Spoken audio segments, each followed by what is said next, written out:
Kill me! I'm here! Kill me!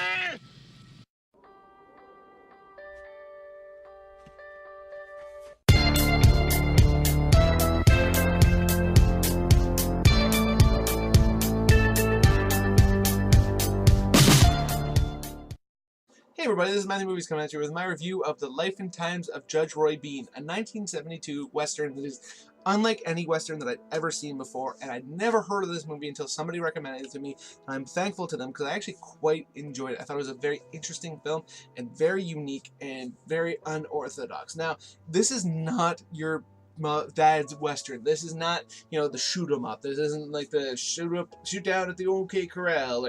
There's not a whole lot of vengeance going on. I mean, there's a little bit, but there's not a whole lot of that going on. This movie focuses on a character by the name of Judge Roy Bean. That supposedly it was a real life person. I don't know how realistic this film is, but it was a real life person, and this movie stars Paul Newman as the main character, and he's a guy who just went to this little town and he appointed himself as the judge, and he took over essentially. And he created 4 marshals that did his bidding, and he ran the town, and he, all the buildings started having his name on it, and he started bringing people in, and he hung them, and he chose everything. He was the arbiter of almost everything in this town and really ruled the roost. And then he ends up leaving for a reason to go see somebody, play somebody that he really likes, and somebody else comes and tries to rule the roost in his stead. And that's basically the story of this movie, and it's really unique and interesting. It's not like a story I'd ever heard before, and I would love to hear more about the real life Judge Roy Bean. And this movie also has Ned Beatty in it and Stacy Keach, but there's not really any big stars. Anthony Perkins plays a small role, but there's not any big stars in this other than Paul Newman. John Huston is the director of the film.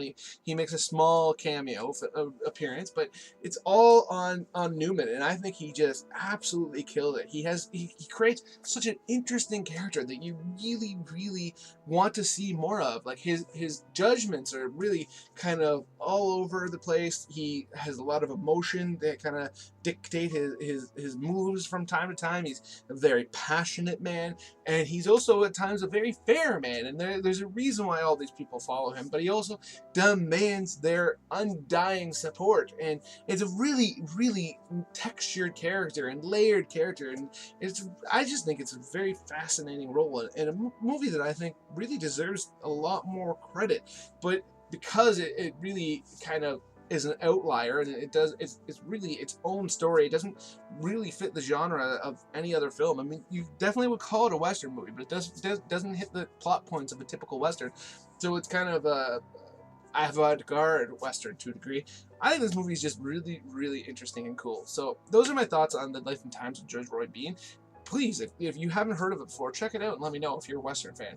I mean, it's not going to be for everyone, I know that for sure, but it's really interesting, I think. And if you're somebody who likes kind of more out there films, like, definitely this is one that should be checked out. So those are my thoughts on the film. Let me know in the comments below what you think, if you've ever heard of it before, if you're a Newman fan, Huston fan, Beatty fan, Keach fan, whatever. Other than that, please hit that like button, hit that share button. Makes it much more likely that other people will be able to check out this video. It'll be either recommended, or somebody who you share it with would check it out. That'd be awesome. And if you are new here, please hit subscribe, hit the notification bell. That way you can come and join the conversation, which would be absolutely awesome, because I love talking to people about movies. Other than that, have yourself a good day.